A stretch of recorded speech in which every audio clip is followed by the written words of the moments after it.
विश्वं दर्पण दृश्यमान नगरी तुल्यं निजान्तर्गतं पश्यन्नात्मन्माया बहिर्भूतं यथा निद्रया यः साक्षात् कुरुते प्रबोधसमये स्वात्मानमेवाद्वयं तस्मै श्रीगुरुमूर्तये नमः इदं श्रीदक्षिणामूर्तये।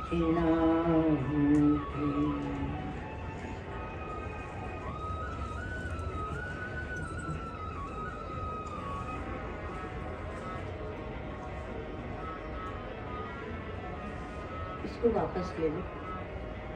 इसमें अभी 7:30 होने 8 बजे। अरे महाराज इसको देखे बिना महाराज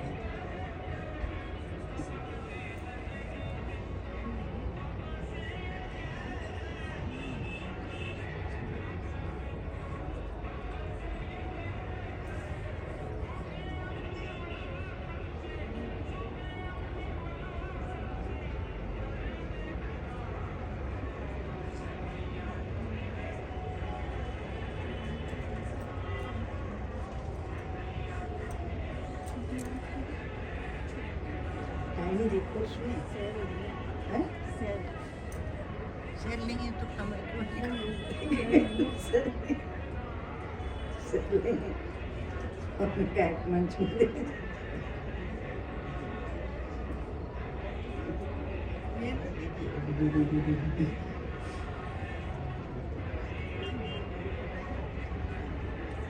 धर्मः कर्म विशेष एष विहितः शास्त्रैर्मनः शुद्धये शुद्ध्या सिद्धपदार्थबोधनविधा निर्बाधमागीयते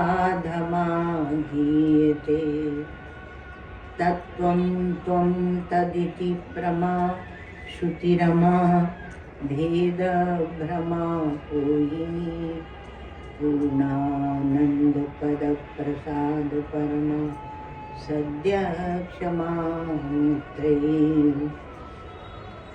अखण्डानन्द सम्बोध मूर्तये ब्रह्ममूर्तये सुभास्मित समाश्लिष्ट नेत्रान्तस्फूर्तये नमः।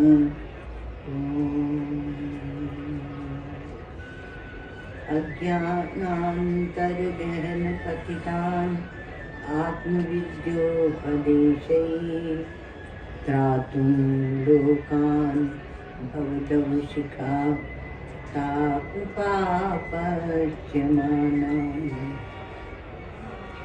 मुक्त्वा मौनं वटविटपिनो मूलतो निष्पतन्ति शम्भोर्मूर्तिश्चरति भुवने शङ्कराचार्यरूपा।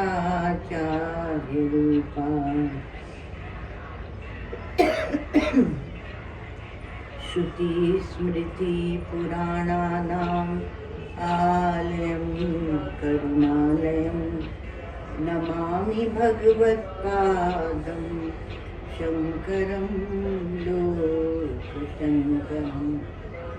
नमामि भगवत्पादं शङ्करं लोकशङ्करम्।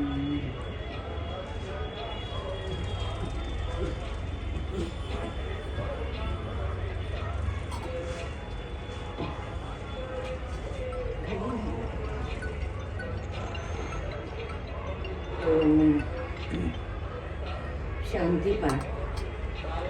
भद्रं कर्णेभिः शृणुयाम देवा भद्रं पश्येमाक्षभिर्यजत्राः स्थिरैरङ्गैस्तुष्टुवां सस्तनूभिर्व्यसेमहि देवहितं यदायुः।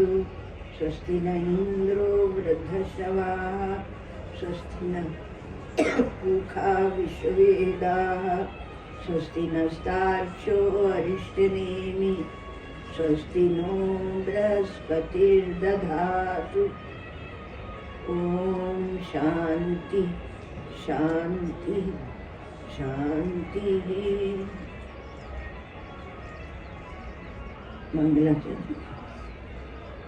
प्रज्ञानांशुप्रतानैः स्थिरचरनिकरव्यापिभिर्व्याप्य लोकान् भुक्त्वा भोगांस्तविष्ठान् पुनरपि धिषणोद्भासितान् कामजन्यान् पीत्वा सर्वान् विशेषान् विगतगुणगणः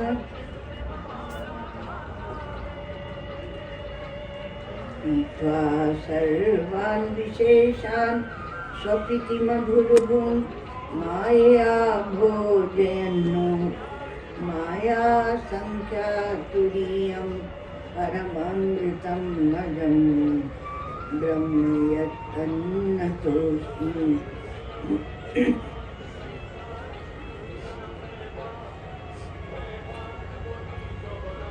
सुनाई पड़ रहा है सबको? थोड़ा कमजोर है आगे, इसमें शायद बैटरी कम। यो विश्वात्मा विधिज विषयान् प्राशभोगांस्तविष्ठान् पश्चाच्चान्यान् स्वमति विभवान् ज्योतिषा स्वेन सूक्ष्मान् सर्वानेतान् पुनरपि शनैः स्वात्मनि स्थापयित्वा हित्वा सर्वान् विशेषान् विगतगुणगणः पात्वसौ न स्तुरीय।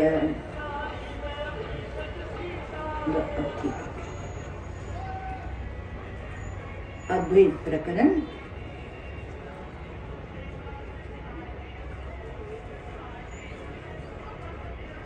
पांचवी कारिका से ले लें।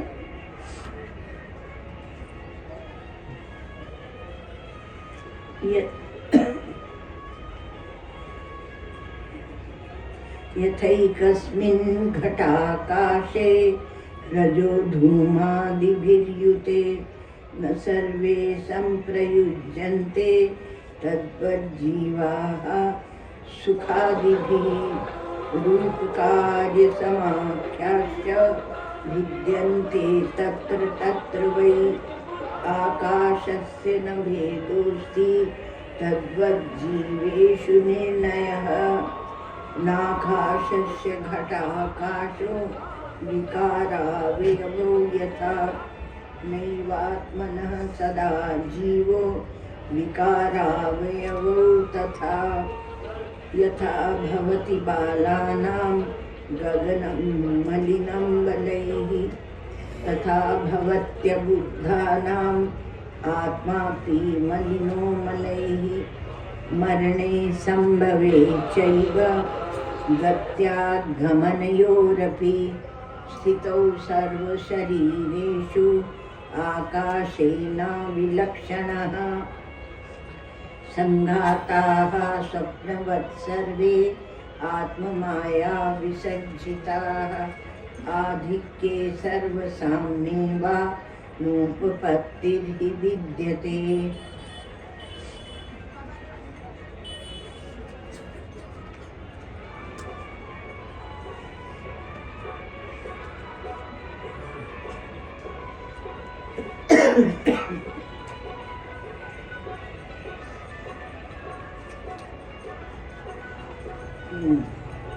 नाकाशस्य घटाकाशो सात्वं नाकाशस्य घटाकाशो विकार अवयवो यथा विकारावयवो यथा नैवात्मनः सदा जीवो विकारावयवो तथा।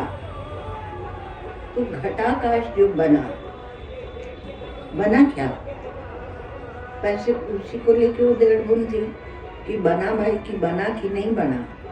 तो घटाकाश जो बना वह आकाश का विकार है कि अवयव है? तो न विकार है और न अवयव है। भगवान गौड़पाद कहते हैं कि घटाकाश आकाश का न विकार है और न अवयव। नैवात्मनः सदा जीवो विकारावयवो तथा। उसी प्रकार अब ये यहाँ शैली दूसरी है। ईश्वर परमात्मा वो सब नहीं लिया जा रहा है, आत्मा और आत्मा से सृष्टि। तो कहा कि उसी प्रकार ये आत्मा जो है उसका जीव न विकार है और न अवयव, न विकार और न अवयव। तो अवयव माने उसका कोई अंश हो और विकार अर्थात उसमें कोई परिवर्तन हुआ हो और फिर हम उसको देखें या उसमें बैठ के बोलें। तो कहा कि ऐसा करते हैं। जो सुवर्ण का दृष्टांत तो भाष्यकार भगवान खुद ही निषेध करेंगे। तो उसमें ये कहा कि जो सुवर्ण का दृष्टांत है कि सुवर्ण में कोई विकार नहीं होता और अंगूठी कंगन आदि बन जाते हैं। तो जिनको बनाने का आग्रह है अर्थात अर्थ क्रियाकारित्व एक शब्द है हमारे वेदांत। इस शब्द का प्रयोग विशेष रूप से वशिष्ठ जी ने किया है, योग वासिष्ठ। तो अर्थ क्रियाकारित्व वो व्यवहार है। तो वो अर्थ क्रियाकारित्व को लेकर ही हम विचार करते हैं, वही व्यवहार है। उसमें अर्थ क्या है, क्रिया का कारित्व क्या है, वो विचार है, वो लेके व्यवहार करते हैं। अभी आकाश के दृष्टांत को लेकर कहते हैं कि जैसे सोने में परिवर्तन नहीं होता, सुवर्ण में सुवर्ण धातु ज्यों की त्यों रहती है। और आप अंगूठी बनाते हैं और आप कंगन बनाते हैं। तो एक दिन ब्रह्मा जी को विचार हुआ, चलो आकाश की अंगूठी बनाते हैं। कुम्हार तो बने ही थे और स्वर्णकार भी बन गए। तो उन्होंने कहा कि चलो हम आकाश की एक अंगूठी बनाते हैं और आकाश का एक कंगन। तो आकाश का की आप अंगूठी बनाएंगे? नहीं बना सकेंगे। तो आकाश की अंगूठी नहीं बना सकते, आकाश का कंगन नहीं बना सकते, फिर ये घटाकाश को क्यों इतना महत्व दे रहे हैं? तो उसी दृष्टांत को लेकर और यहाँ समझा रहे हैं। तो कहा कि परमार्थ भाष्य परमार्थ आकाश से घटाकाशो न विकार। जो वास्तव में आकाश है, परमार्थ माने जो वास्तविक होता है। तो परमार्थ आकाश का घटाकाश तो विकार नहीं है। यथा सुवर्णस्य विकार का निषेध करने के लिए वो दृष्टांत, यथा सुवर्णस्य रुचिकादेर यथा वा अपाम तेन बुद्बुद किमादिः न अपि अवयवो यथा वृक्षस्य शाखा आदि। परमार्थ जो आकाश है तो घटाकाश उसका विकार नहीं है, जैसे कि सुवर्ण के रुचक आदि आभूषण, विभिन्न आभूषण तथा जल के तेन, बुदबुद और हिम आदि। दृष्टांत भी ऐसे देते हैं कि जिसमें विकार नहीं, और न जैसे वृक्ष से शाखा आदि, जैसे शाखा आदि वृक्ष के अवयव हैं उस प्रकार उसका अवयव भी नहीं। ये मतवाद तो हम लोग लाते हैं, पर आपको लाने की जरूरत नहीं है, आपकी बुद्धि के ही शंकाएं हैं या स्थितियां हैं ये मतवाद। न तथा आकाशस्य घटाकाशो विकार अवयवो यथा तथा नैवात्मनः परस्य परमार्थ सतो महाकाश स्थानीयस्य घटाकाश स्थानीयो जीवः सदा सर्वदा यथोक्त दृष्टान्तवन् न विकारो न अपि अवयव। और जैसे हिंदी में समझा दिया करो, ये संस्कृत लाते हैं। तो हम लोग संस्कृत इसलिए लाते हैं कि शायद कोई मूल से जुड़ जाए, इसलिए। तो मूल भाष्य जो है उससे भी जुड़ना चाहिए, मूल कारिका जो है उससे भी जुड़ना चाहिए, नहीं तो इसी ज्ञान को अपना बनाकर अनेक देशों में, विभिन्न स्थानों में प्रस्तुत कर रहे हैं। अब तो दूसरे जो मजहब हैं वो भी इसको लेके अपना बना के बोलते हैं, कोई बात नहीं, हम लोग कोई शिकायत नहीं। पर आप अपने स्थान पर दृढ़ रहिए। तो आकाश जो आकाश है वो महाकाश, घटाकाश विकार या अवयव नहीं है। उसी प्रकार उपर्युक्त दृष्टांत के अनुसार महाकाश स्थानीयस्य घटाकाश, महाकाश स्थानीयस्य घटाकाश स्थानीय जीव। तो आत्मनः परस्य जो परमार्थ सत्य है, तो महाकाश के स्थान पर किसको बिठाया? आत्मा, और घटाकाश के स्थान पर जीव।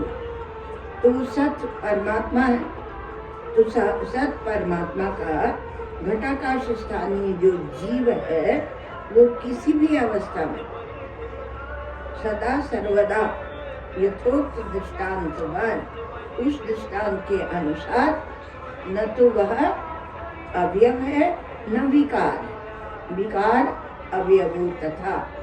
अतः आत्मभेद कृतो व्यवहारो मृषा एव इत्यर्थः। तो मृषैवेत्यर्थः। तो कहा कि अतः तात्पर्य है कि आत्मभेद जनित व्यवहार मिथ्या ही है। मूलो नास्ति कुतः शाखा। जब वो है ही नहीं, जीव है ही नहीं, तब आप जीव को लेकर क्या व्यवहार करते हैं?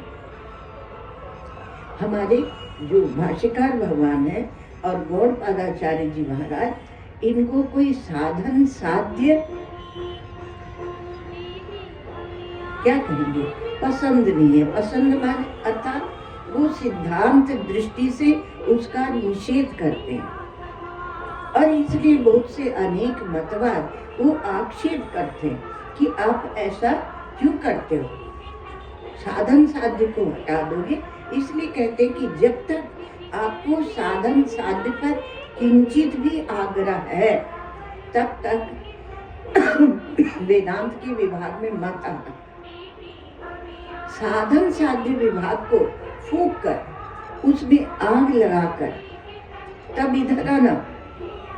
तब इसमें क्या है? प्रमाण प्रमेय, अर्थात प्रमाण की महत्ता, अर्थात जो ज्ञान है, जो वस्तु स्थिति है, वह ज्यों का त्यों है, उसे केवल प्रमाण से हमें जानना है। तो उस प्रमाण से हम उसको जानते हैं। तो नाकाशिष्य घटाकाशो, तो इसमें ये कहा कि ये उसी प्रकार से आपका जो चिदाकाश है वो कोई परिणाम को प्राप्त नहीं होता, वो ज्यों का त्यों है चिदाकाश आपका। और उसमें उसमें ही कल्पना की जाती है कि चित्ताकाश हो गया था। तो सविषय जब चेतन है तब उसे कहते हैं चित्त, चित्ताकाश। आकाश इसलिए लगाते हैं कि वो भी बहुत बड़ा है, उसी के अंदर तो ये आकाश समाया हुआ है, तो उसे कहते हैं चित्ताकाश। तो वो चिदाकाश का न विकार है और न अव्यय है, न तो चिदाकाश का परिणाम होकर और चित्ताकाश आ जाता है। खाली हम विषयोन्मुख हो जाते हैं। विषयोन्मुख होते ही हम अपने स्वरूप की स्थिति खो देते हैं, उसी को प्रमाद भी कहते हैं। अपने स्वरूप से च्युति होना ये प्रमाद है। तो न विकार है न अव्यय है। चिदाकाश क्या है?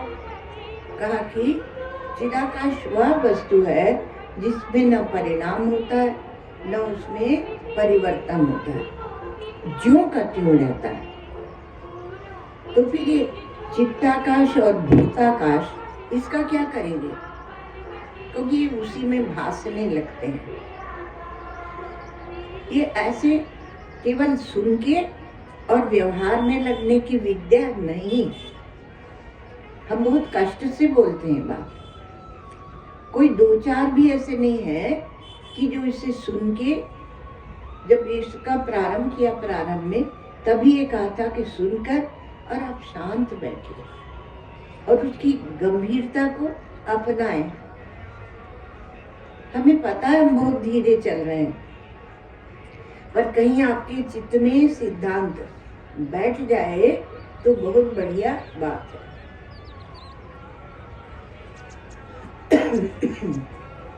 तो ये तो हुआ आपका सातवीं कारिका। आठवीं में और आ जाए, आप भाष्य को ही समझते चले जाएंगे तो आपको स्पष्ट हो जाएगा। अब वैसे ही ये दृष्टांत ही चल रहा है, अब उसमें और कितने दृष्टांत आपके सिर में डाले जाए, इसलिए इसी को समझिए। ये आकाश का दृष्टांत ही चल रहा है आपके सामने। तो उसी को, जैसे ये जीव जो है ये आत्मा का विकार नहीं है और ये उसका अंशांशी भाव इत्यादि जो बातें बोली जाती हैं तो उसका अवयव ही नहीं है, व्यवहारिक ही भेद बना रखा है। बड़ी युक्ति से महात्मा लोग इसका प्रतिपादन करते हैं। ईश्वर अंश, जीव अविनाशी, क्या कह दिया? अविनाशी, और चेतन अमल सहज सुख राशि। कोई चेतन और उसमें कोई मल नहीं है और सहज सुख राशि है। तो वो बोलते हैं कि लक्षण ऐक्य वस्तु ऐक्यम, जब लक्षण की एकता होती है तो वस्तु की भी एकता हो जाती है। तो जो ईश्वर के स्वरूप के लक्षण है वही जीव के बता दिए। तो इसलिए कहा कि वो उसका न विकार है और न अवयव। और आत्मा की तुलसीदास जी की चौपाइयाँ थोड़ा सबको समझ में आती, इसलिए बोल देती है। तो अब बता रहे हैं कि यस्मात् यथा, आठवीं कारिका की ओर चले। यस्मात् यथा घटाकाशादि भेद बुद्धि, यस्मात् यथा घटाकाशादि भेद बुद्धि निबंधनो रूप कार्य आदि भेद व्यवहार तथा देहोपाधि जीव भेद कृतो जन्म मरण आदि व्यवहारा। तो जिस प्रकार से घटाकाश आदि, संस्कृत से डरना नहीं, वो हिंदी ही है, ऐसे समझ के पढ़ो। जिस प्रकार से घटाकाश आदि भेद बुद्धि जो हमने बनाई, उसके कारण रूप और कार्य, रूप कार्य समाख्या से बोला ना, रूप और कार्य आदि भेद व्यवहार है। उसी प्रकार से देह की उपाधि वाला जो ये जीव भेद है, उसके कारण ही जन्म मरण आदि व्यवहार है। तो जन्म मरण आदि क्या है? व्यवहार है। व्यवहार अर्थात इनकी भी वास्तविक सत्ता, परमार्थ सत्ता नहीं है। तस्मात् तत्कृतमेव क्लेश कर्म फल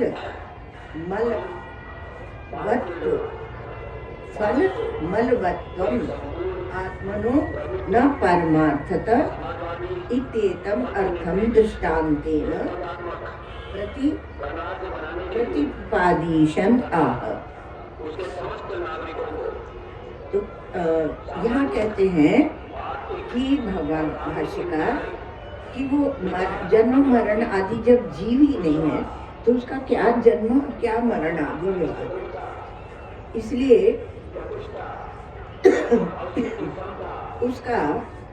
उसका किया हुआ ही आत्मा का क्लेश कर्मफल और मल से युक्त होना। अब आप अपने ऊपर थोपते हैं क्लेश, कर्मफल और मल, इस सब से युक्त होना है, परमार्थता नहीं है। इसी बात को दृष्टांत से प्रतिपादन करने की इच्छा से कहते हैं भगवान गौड़पादाचार्य आठवीं कारिका, यथा भवति बालानां गगनं मलिनं मलेहि तथा भवत्य बुद्धानां आत्मा भी मलिनो मले। जिस प्रकार से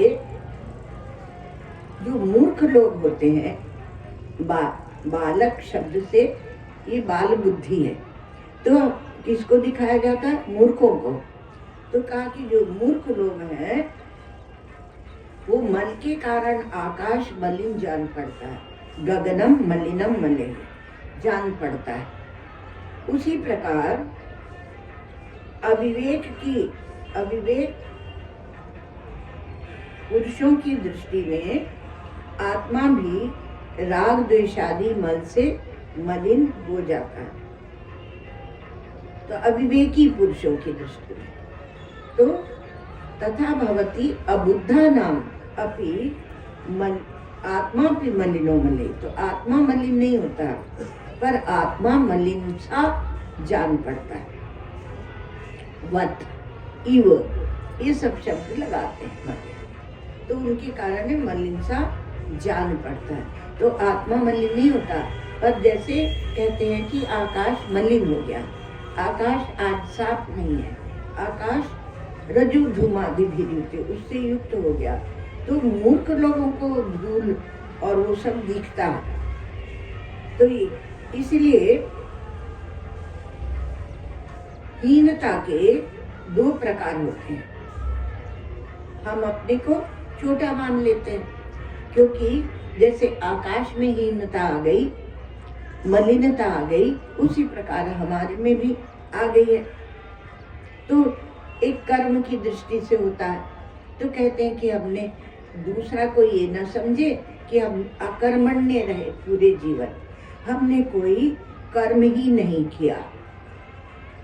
तो बोलेंगे कि ऐसी बात नहीं है, ऐसी बात नहीं है। हम भी एक गौड़पादाचार्य जी महाराज के नाम से एक स्थान बना रहे, अपने आचार्यों के प्रति हम भी श्रद्धालु हैं और उनके लिए बना रहे हैं। कुछ कर्मठ हुए हैं हम भी और कर्म कर रहे हैं। तो ये क्या है का कहीं ना कहीं ये लगा कि हमने कुछ किया ही नहीं, तो वो एक प्रकार से ऐसी हीनता होती है। तो आप अपने को कर्म के द्वारा बड़ा दिखाते हैं कि हमने भी ये किया, ये किया, ये किया। और दूसरे वो भी होते हैं जो दूसरे कहते हैं कि तुमने कुछ नहीं किया।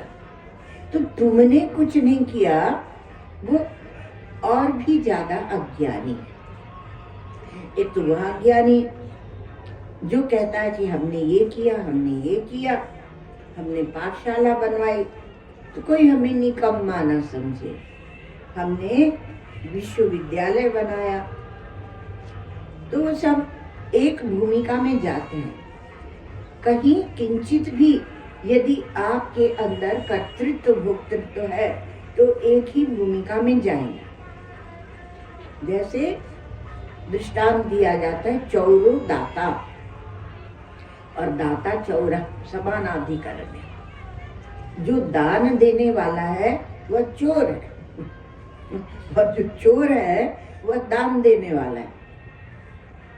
तो यहाँ आए हैं प्रयाग में, इस महाकुंभ में, तो अपने थोड़े पाप धोने के लिए आए, थोड़े से पाप धोने के लिए आए। तो ये क्या है, ये साधन साध्य विभाग जो है इसकी हमारे पूर्वाचार्यों ने, हमारे गुरुओं ने बड़ी फजीती कर दी। क्योंकि पहले आप अपने को समझिए तो सही, आप जानते नहीं कि आप क्या हैं और वृथा के अभिमान अहंकार पाल पाल के अब फिर सोचते कि हम ये हैं, हम हैं। तो जब एक ही प्रकार समझते हैं तब वो एक विभक्ति का प्रयोग होता है। गगनम मलिनम मलई, तो मल से मलिन हो जाता है और उसी प्रकार आत्मा भी मलिनो मलई, तो आत्मा भी गंदा हो जाता है। तुलसीदास जी दृष्टांत देते हैं, यथा गगन घन पटल निहारी, झम्पे भानु कहाई अविचार। अविचारी थी है, अविचारी है, कुविचारी। अविचारी बोल देते हैं, थोड़ा हल्का करते हैं, बालक बुद्धि है, थोड़ा हल्का करते हैं, लेकिन उन्होंने विचार कभी किया ही नहीं। शास्त्रों के पास गए नहीं, महात्माओं के पास गए नहीं, सद्गुरुओं के पास गए नहीं। क्यों नहीं गए? आपको इसका रहस्य बताए। क्रम है हमारे जीवन में, जो वर्ण और आश्रम सब डाला गया वो सब क्रम है। पहले हमने अपने जीवन में, जीवन से विप्र को, ब्राह्मण को ही नकार दिया। और वो बेचारे शास्त्र की बेचारे इसलिए कह रहे क्योंकि आपने बना दिया, वो बेचारा नहीं है, वो समाज का गुरु है, सामान्य समाज का, और उनको एक मार्ग दिखाता है, उनको दिखाता है कि भाई इसको तुम गुरु बनाओ, ये शास्त्र के अनुसार है। तो अंट संत गुरु के पास चले जाते हैं। तो झम्प्यो भाई निर्खई लोचन अंगुली लाए, प्रकट युगल सब शशि तिनका भाई। उनको चंद्रमा जो दो दिखने लगता है, क्योंकि आंख में जब उंगली लगा के देखोगे तो दो दिखेगा। तो ये सब भ्रम के दृष्टांत है, भ्रम के दृष्टांत। नभतम धूल धूल जिमि सोहा, तो इसमें हम भ्रांति में ही फंसे रहना चाहते हैं। भवती बालानाम गगनम मलिनम मलई। आप अपने आकाश को देखें, आपके हृदय में भी तो एक आकाश है। श्रुतियां वहां तक ले चलती हैं। तो शरीर में आत्मा अपना आपा है या ब्रह्म का अंश नहीं है, ये स्वयं साक्षात ब्रह्म अंश नहीं है। क्योंकि ब्रह्म के अंश कैसे होंगे? तो आकाश के अंश नहीं है। आकाश के अंश किए हमने तो एक नासिका आकाश, अरे ये कान का आकाश, तो ये आकाश के क्या टुकड़े किए गए? वो तो आकाश पहले से है। तो ये सब कल्पना करके हमने केवल मानी मानी बंधन में आए। सूरदास नंदिनी को सुगटा, कहो कोने जकड़ो। तो विकार उपाधि में किंचित विकार दिखता है, विकार जैसा दिखता है तो हम उपाधि में प्रविष्ट होकर और उसी के साथ तादात्म्य कर लेते हैं और जीव बन जाते हैं। आपके ऊपर जो शास्त्रीय एक अध्यारोप किया गया था जीव नाम से, आप जीव कभी अपने को नहीं जानते, पर शास्त्र ने ये नाम दिया और फिर उस जीव को ऐसे बताया कि उसकी आयु बहुत लंबी है, अमर बता दिया। तो धीरे से वहां जीव में जब चले गए तो आपने ये नहीं सोचा कि हम बस इतना ही जीवन है, परलोक को सिद्ध किया, पुनर्जन्म को सिद्ध किया जीवत्व लेकर, तो उसका भी सब एक प्रयोजन है। अब यहाँ पर उसका अपवाद है, जीवत्व का अपवाद है। यदि आपने ठीक ठीक शास्त्रीय ढंग से और जीवन जिया है धर्म के अनुसार, तो आपके लिए यहाँ अपवाद है। और नहीं तो यहाँ कितना भी अपवाद कर लें, आप लाके यही गलती निकाल देंगे और आप उपाधि में ही रहेंगे, और तब आपके लिए साधन साध्य भाव आवश्यक है। आप क्या अपने को मानते हैं उसके अनुसार आपके लिए बताया जाएगा। तो आप घटाकाश जब बना तो आकाश का छेदन भेदन नहीं हुआ, आकाश ज्यों का त्यों रहा। उसी प्रकार से यहाँ ब्रह्म ज्यों का त्यों है, उसमें कोई छेदन भेदन नहीं हुआ कि उसके टुकड़े किए गए या कुछ, ये बात नहीं है। तो कहा महाराज हमने सुना है कि जीव में क्लेश लगे, अविद्यास्मिता राग द्वेष अभिनिवेश। तो जीव में क्लेश लगे, जीव में अविद्या लगी है, जीव में अज्ञान या अविद्या लगी है। तो जीवों में क्लेश लगे हैं तो मौत से डरता है वो। कहा कि उसको डर नहीं होता मृत्यु का, क्योंकि मृत्यु उसमें है नहीं। आगे की कारिका में ये बात ली जाएगी।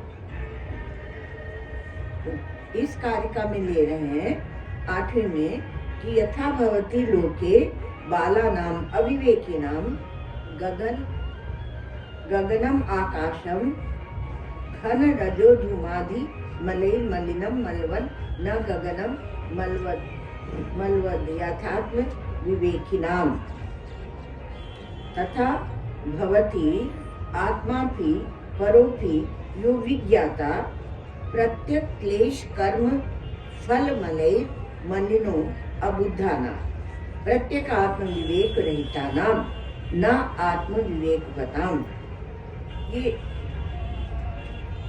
बात समझ गए होंगे आप कि जिस प्रकार बालक जो अविवेकी है, वह अविवेकी पुरुष, वह दृष्टि उसकी आकाश में दृष्टि जब जाती है तो वहाँ मेघ या तो आ जाते हैं या धूली आ जाती है या धुआं आ जाता है, तो उससे वह आकाश को मलिन समझता है। किंतु आकाश के यथार्थ स्वरूप को जो जानने वाले हैं उनकी दृष्टि में ऐसा नहीं होता है। उसी प्रकार से अबुद्ध जो अबुद्ध कौन है? जिन्होंने विवेक नहीं किया, अविवेकी हैं, तो उनकी दृष्टि में ये प्रत्येक आत्मा जो सबका साक्षी है वह क्लेश कर्म आदि से रहित है, तो मनों से मलिन हो जाता है। किंतु आत्मज्ञानियों की दृष्टि में ऐसा नहीं होता है। यहाँ एक और दृष्टांत दिया, नहीं ऊषर देशस तृणवत प्राणी अध्यारोपित उदक फेन तरंगादिमांस तथा नात्मा बुधारोपित क्लेश आदि मलय मलिनो भवति। जिस प्रकार ऊषर देश में, सूखे देश में, सूखे क्षेत्र में त्रसित प्राणी के, अब वो देखता है तो उसको पानी ही दिखता है, तो पानी के ऊषर देश से त्रसित प्राणी के आरोपित किए हुए जल के फेन और तरंगादि से युक्त नहीं होता है। वो फेन तरंगादि से युक्त जो जल दिखता है वह वास्तव में नहीं होता। उसी प्रकार से आत्मा भी अज्ञानियों के द्वारा आरोपित जो क्लेश आदि हैं उससे उसको, उसमें कोई वो क्लेश पैदा नहीं होते। तो जीव में जो क्लेश है वो ऐसे ही है जैसे मरुभूमि में मरुमरीचिका, वहां पर जो जल दिखता है ऐसे ही है वो, और उसमें उसको देखकर आप वो क्लेश को सच मानते हैं। ये है आचार्य की करुणा, क्योंकि वो तो एक तो मौत से डरता है, फिर द्वेष से जलता रहता है, द्वेष को भी पाल के रखते हैं हमारे, और राग से रोता है। राग तो और कठिन है, द्वेष से भी कठिन है, क्योंकि द्वेष में तो वह जलता है और राग में रोता रहता है, दोस्ती में फंसता है। ये सब जीव के लक्षण है, और जीव में कह दिया मनवत्व है नहीं, उस भाव का वह साक्षी है, उस भाव को वह केवल देखता रहता है, इसलिए वह न्यारा है, और परमार्थता उसका उससे कोई संबंध नहीं है। जब घड़ा अपने को मानेगा तब तो उसे फूटने का डर होगा ना, वो मान्यता है, और जब अपने को धरती मानेगा तो गलेगा, पानी में मिल जाएगा।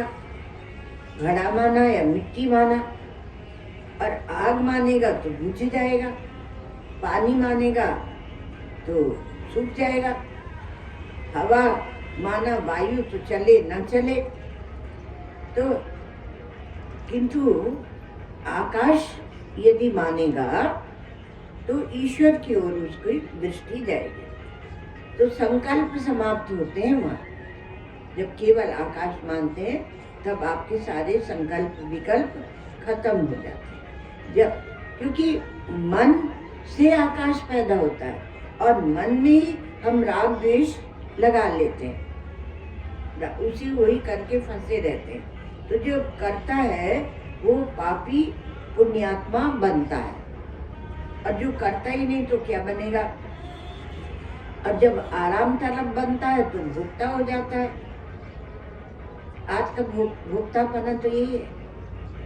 अब ऐसा नहीं कि पुण्य करके उसके भोक्ता बनते हैं, अब तो आराम तलब बन के और हम भोक्ता बनते हैं। फिर रोज अनाउंस करते हैं, भाई वहाँ पर गंदगी मत करो, अपनी सफाई रखो, ये सब बातें कही जाती हैं, पर वो तो भोक्ता है बेचारा, भोक्ता है, शिविर का भोक्ता है। तो आप अपने मैं को रखते कहाँ हैं? मुख्य बात है कि आप अपने मैं को कहाँ रखते हैं। आप यदि दुखी रहते, आपको हर चीज से शिकायत है, दुखी बना हुआ, तो भगवान की भक्ति कहाँ रहेगी? तुलसी कबहू की रह सके रवि रजनी एक ठाम, तो वो दुखी बना रहता है, राग द्वेष में फंसा रहता है, और कर्ता बनता है तो पापी पुण्यात्मा बनता है, और भुक्ता बनता है तो आराम तलब बनता है। तो मैं को कहाँ रखते हैं आप? असल में मैं कौन है ये परिचय आपने प्राप्त नहीं किया, परिचय आपको कराया जा रहा है। सबका परिचय लेते हैं, नोट करते हैं, फोन में नोट करते हैं, फिर फोन करते रहते हैं। एक कोई साधक है, जब भी किसी से पूछो तो बोलेंगे वो साधक का हमारे पास फोन आया था, वो आपके साथ जो रहते हैं ना वो साधक, उनका फोन आया था। अब पता नहीं कितना फोन करते हैं, फोन छूटता ही नहीं हाथ से, सुबह से रात तक हाथ में फोन, सत्संग में भी आएंगे तो हाथ में फोन। तो उनकी इतने संकल्प विकल्प है, तो आप कहते हैं कि संकल्प विकल्प आदमी का अंतःकरण वृत्ति वो मन है, परिभाषा बनाए। और उस मन से क्या पैदा हुआ? आकाश। तो आप तो मन में भी यदि पहुंचते हैं तो मन कोई परिच्छिन्न वस्तु नहीं है। यहाँ आपको दर्शन की दृष्टि से बात बताई जा रही, अर्थात दर्शन की भूमिका में तो तुम मन भी नहीं हो कि राग द्वेष करोगे। राग द्वेष करोगे तो परिच्छिन्न बने रहोगे, और न तुम बुद्धि हो कि कर्ता होते हो, और न आनंदमय कोशी हो कि आराम तलब बने रहते हो। हम आराम से सो रहे हैं। तुम साधु लोग बोलते हैं कि साधु होके सोए नहीं और ग्रस्त होके रोए नहीं, और उसी बड़ा आनंद लेते हैं। ग्रस्त होके रोए नहीं और साधु होके सोए नहीं, सोते हैं आराम से। का व्यास भरोसे कुंवरी के सोवत पांव पसार। लेकिन हमारे आचार्य ऐसे नहीं छोड़ते। वो कहते हैं सम्यक प्रमाणेषु अकृत श्रमाणाम।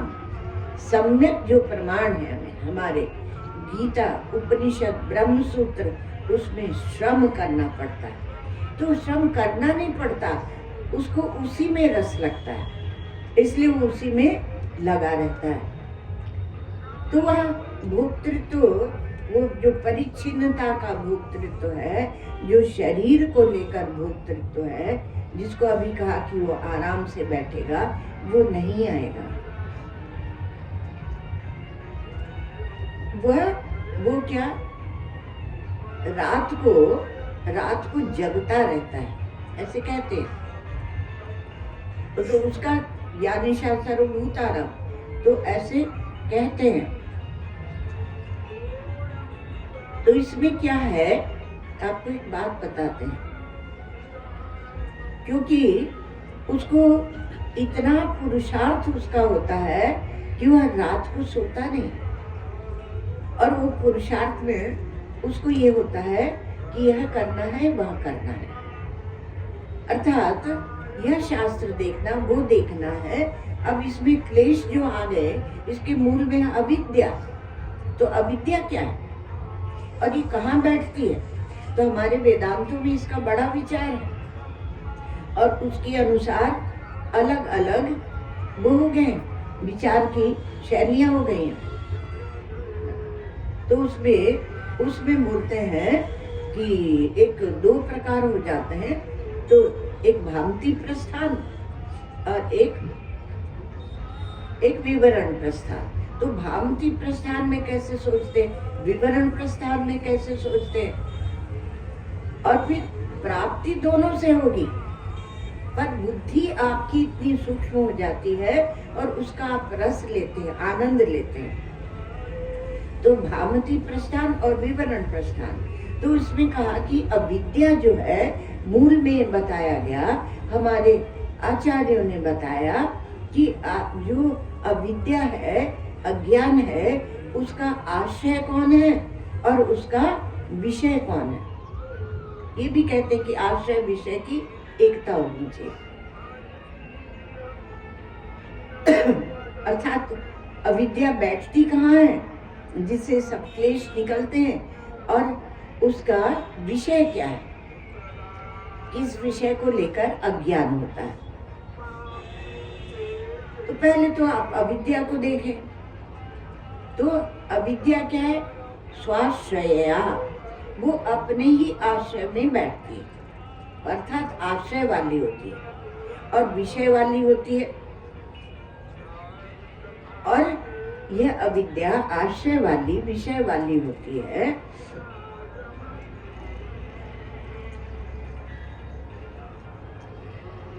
और साभासया, ये आभास की सहित होती है। और अनुभव गम्या, इसको बता नहीं सकते कि ये रही अविद्या, लो इतने किलो की है, खरीद लो, नहीं, वो अनुभव गम्या आपके हृदय में रहती है। आप जानते हैं कि हम अज्ञानी हैं, हमें महाराज ब्रह्म का अज्ञान है। ये अज्ञान की पीड़ा जब तक नहीं होती तब तक आप वेदांत विचार नहीं कर सकते। आपको दुख की पीड़ा होती है, आपको मरने की पीड़ा होती है, पर क्या आपको सच्चिदानंद का उल्टा हो गया ना सब, तो क्या आपको अज्ञान की पीड़ा भी होती है? जब अज्ञान की पीड़ा होगी तब वो दूसरी प्रकार की पीड़ा है। हमें प्रभु वियोग की पीड़ा है, हम भगवान का प्रेम नहीं कर पाते, उसकी पीड़ा है। पर आपको अपने अज्ञान की पीड़ा है क्या? तो पीड़ा ही नहीं है, अर्थात वैराग्य ही नहीं हुआ कि हम मुक्ति चाहते, मोक्ष चाहते, मुमुक्षा ही नहीं हुई, तो न मुमुक्षा है न वैराग्य है। तो मरो सलिलवत् तत्र समाधेर भासमानता। शंकराचार्य जी भगवान कहते हैं कि मरुस्थल में जैसे जल दिखता है ना, उसी प्रकार से वहां दूसरी सब केशम है, दम है, उपरति है, श्रद्धा है, समाधान है, वो सब भासमान है, क्योंकि आपने उस सत्य की ओर मुख मोड़ा ही नहीं, इसलिए आपको जिज्ञासा हुई नहीं। जब साधन चतुष्टय उत्पन्न होते हैं, परिपक्व होते, तो जिज्ञासा होती है, और जिज्ञासा पूर्वक जो गुरु के पास जाते हैं उन्हें ज्ञान मिलता है।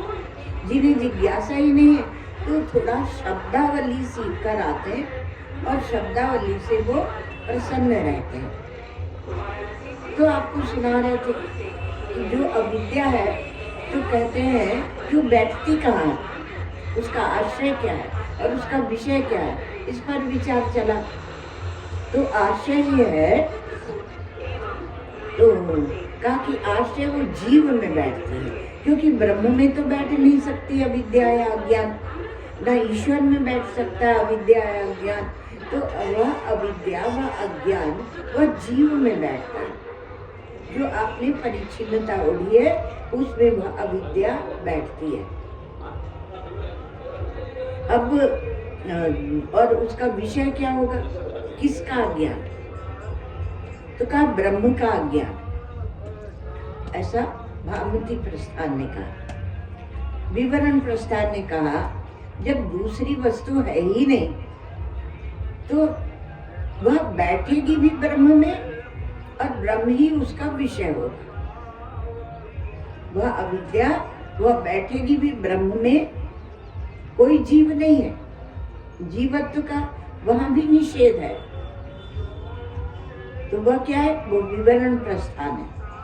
विवरण प्रस्थान ने अहम को लेकर बहुत विचार किया। तो भामती वो विवरण प्रस्थान ने कहा कि वो बैठती भी है ब्रह्म में और उसे अपना ही अज्ञान होता है, अर्थात ब्रह्म को ही ब्रह्म का अज्ञान होता है, इसलिए उसका विषय भी ब्रह्म है।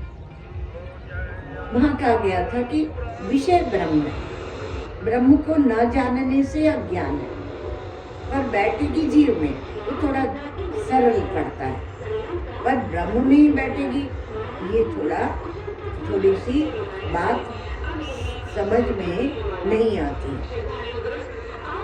तो जीव में मलवत्व नहीं है, वह उस भाव का साक्षी है और वह परमार्थतः न्यारा है, उसका संबंध नहीं है, उसका किसी संबंध नहीं है।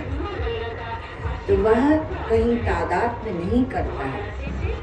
तो राग है, राग द्वेष है, तो अभी फसावट है, भयंकर राग द्वेष को पालते हैं। इस मार्ग पर साधु होने के लिए आ गए तो चलो उनका मान लो करता भोगतापना थोड़ा शिथिल तो हुआ है, पर भयंकर वो राग द्वेष आदि में फंसे होते हैं। तो ये सब क्या है? फसावट का बुद्धि की है, बुद्धि की फसावट है। तो उसी में आप बुद्धि की उपाधि में बैठकर और आप ये भूल गए हैं कि आपकी महिमा अनंत है। तो उसी बुद्धि को माया भी कह देते हैं, महामाया भी कह देते हैं। तो आपकी अनंत महिमा, तो वह तत्व है कि जो सृष्टि के पहले भी था, बाद में भी रहेगा, और जिसमें सृष्टि है नहीं।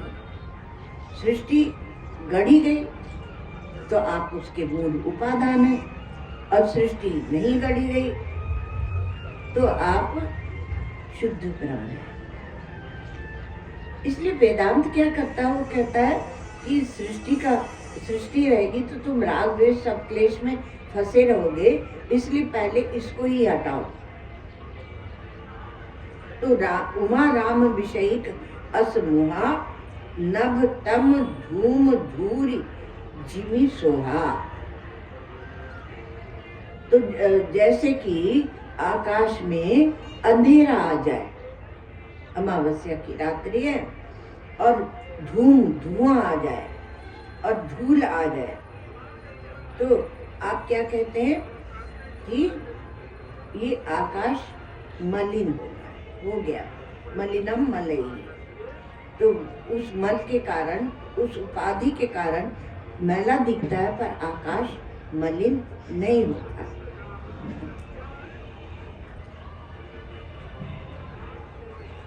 तो हस्तामलक कहते हैं घनच्छन्न दृष्टि घनच्छन्न मर्कम, घनच्छन्न दृष्टि घनच्छन्न मर्कम यथा निष्प्रभम मन्यते चाति मूढ़। अति मूढ़, अति मूढ़ है वो ये समझता है कि आकाश में बादल आ गए, पर आकाश में नहीं आए, आपकी दृष्टि में आ गए। बादलों ने सूर्य को ढक लिया, बादलों ने सूर्य को नहीं ढका। सुनना इस दृष्टांत को भी, सूर्य को नहीं ढका है, आपकी दृष्टि के सामने बादल आ गए, वो निष्प्रभ हो गया। तो कहा कि नहीं, ये मूढ़ लोग ऐसी बातें करते हैं। तो बुद्धि में, आंख में, मन में जो दोष आ जाते हैं उनका आरोपण हम कर लेते हैं, तो बाहर वो आ गया। तो उसी दृष्टि से आप पापी पुण्यात्मा आदि भी विचार लाते हैं दूसरे में, अपने में। ऐसे ही आपका दुखीपना और सुखीपना ये आते जाते रहते हैं। तो आते जाते रहते हैं, आप इनको स्वीकृति क्यों देते हो? स्वीकृति क्यों देते हो? तो स्वीकृति देकर आप उस उपाधि में फंसते हैं। अच्छा हाँ, समझ गए हम वेदांत। अब हम पापी पुण्यात्मा पने को स्वीकृति नहीं देंगे, और इसलिए हमें कोई यज्ञ करने की जरूरत नहीं, कोई होम करने की जरूरत नहीं। आप गलत दिशा में चले जाते हैं। इसलिए वेदांत अधिकारी मांगता है, क्योंकि आप गलत दिशा में जाएंगे, क्योंकि मुंह भी रखते हैं आप, और सब पकड़ कर भी रखते हैं, संसार को पकड़े भी रहते हैं, और फिर साथ साथ में आप यह भी कहते हैं कि मैं न पापी हूँ न पुण्यात्मा हूँ। अब कर्तापने को भी पकड़ के रखते हैं। वेदांत ये कहता है कि ये सब कुछ छोड़ कर तो देखो, तब आपको समझ में आएगी। तो ये जितनी भी सिद्धांत की बातें सुनाई जाती हैं वो आपको तब समझ में आएंगी जब आप इस सृष्टि से थोड़ा ऊपर उठेंगे। और सृष्टि किससे खड़ी है? आपकी देह से खड़ी है, देहाभिमान से खड़ी है, और वहाँ आप सापेक्षिकता के झूले में झूलते रहेंगे। आज ठंडी हो गई, आज गर्मी हो गई, आज तो ठंडी लग रही है, क्योंकि कुछ न कुछ बोलने को चाहिए। मौन हम रह नहीं सकते। तो संसार में सुख दुख चलते रहते हैं। तो आपकी जो सुख की आसक्ति है वही आपको दुख देती है। सुखासक्ति का ही नाम दुख है। तो और कोई दुख नहीं है, पर अपेक्षा कर ली, ऐसा ही होना चाहिए। तो उससे फिर और क्या हुआ, संसार बना और स्वर्ग नरक भी बनाए गए। तो सापेक्षिक है सब। यदि स्वर्ग है तो हम सुख है, तो पर यहाँ तो बात साक्षात ब्रह्म की होती है, उसमें न स्वर्ग है न नरक है।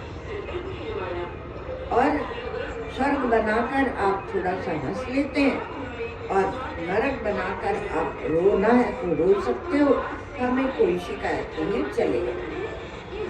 किंतु यदि आप इससे उदासीन हो जाते हैं तब आपको वेदांत का सिद्धांत समझ में आएगा और आप मौज में रहेंगे। तो मन एवं मनुष्याणां कारणं बंध मोक्षेयो, बंधा है विषयासक्तो और मुक्ति निर्विषयम मन। तो मुक्ति बंध भी एक कल्पना हो जाती है। जब जीवत ही नहीं है तो किसको जाके लगेगा। अब बचपन में हमने ऐसे किया था, अब उसको याद करके रोते हैं। तो दूसरे कहते हैं कि ये बड़े पवित्र आत्मा है। पवित्र आत्मा है किंतु सिद्धांत में परिनिष्ठित नहीं है। थोड़ा कठोर बात भी सुननी पड़ेगी, क्योंकि अपने स्वरूप में ये सब है ही नहीं। तो आप घट में बैठेंगे तो इच्छा होगी, और यदि आप घट में नहीं बैठेंगे तो किसकी इच्छा होगी। इसलिए जिसके पास कम संग्रह परिग्रह है उसी को हम लोग बड़ा मानते। इस देश की ऐसी शैली थी, उसी को महात्मा मानते हैं ना। तो उसी को महात्मा। अब कैसी शैली हो गई, कहा कि आज कोई बोले कि आज ट्रैफिक जैम था, क्यों? क्योंकि अडानी की अंबानी की कोई बोले वो आया था, मुकेश अंबानी आया था, इसलिए ट्रैफिक जाम था। तो हमने कहा मुकेश अंबानी के लिए ट्रैफिक नहीं रोका जाता। तो ये एक मूर्खता पूर्ण बात है। रोका गया कि नहीं रोका उससे हमें कुछ मतलब नहीं। पर यहाँ पर त्याग की महिमा है, यहाँ पर प्रेम की महिमा है, त्याग की महिमा है, भगवत प्रेम की महिमा है। और बहुत संग्रह कर लिया उसकी महिमा नहीं है, क्योंकि आपको वैसे ही त्याग करके कहाँ तक पहुँचना है। जहाँ संपूर्ण सृष्टि का आप त्याग कर रहे हैं, वो कुछ थोड़ी सी धन संपत्ति को लेकर जो बड़ा छोटा बना रहे हैं, वो मूर्खता है। इस देश में ये नहीं था। इस देश में उसको बड़ा मानते थे जिसके पास कुछ नहीं है। तो कुछ नहीं है तो ऐसा क्यों, उसको क्यों बड़ा मानते थे? अर्थात तो थोड़े से में चला लेता है, तो अन्य समय में वो भगवान का भजन करता है। भगवान निष्ठा की, आत्मनिष्ठा की, ब्रह्म निष्ठा की महिमा। ये नहीं कि हमने खूब सारा एकत्र किया। आश्रमों की शैली वो बन गई कि बहुत सारा इकट्ठा किया, फिर उसको ये दे रहे हैं, उससे ये ले रहे हैं, उससे ये दे रहे हैं, उससे ये ले रहे हैं, उसको माला दे रहे हैं, उससे पैसा ले रहे हैं। मतलब अपने आप दे रहा है, वो बड़ी श्रद्धा से दे रहा है, पर आपके जीवन का समय चला जाता है। वो माताएं हैं तो उसको हम बड़ा काम किया है तो उसको हम एक साड़ी दे रहे हैं।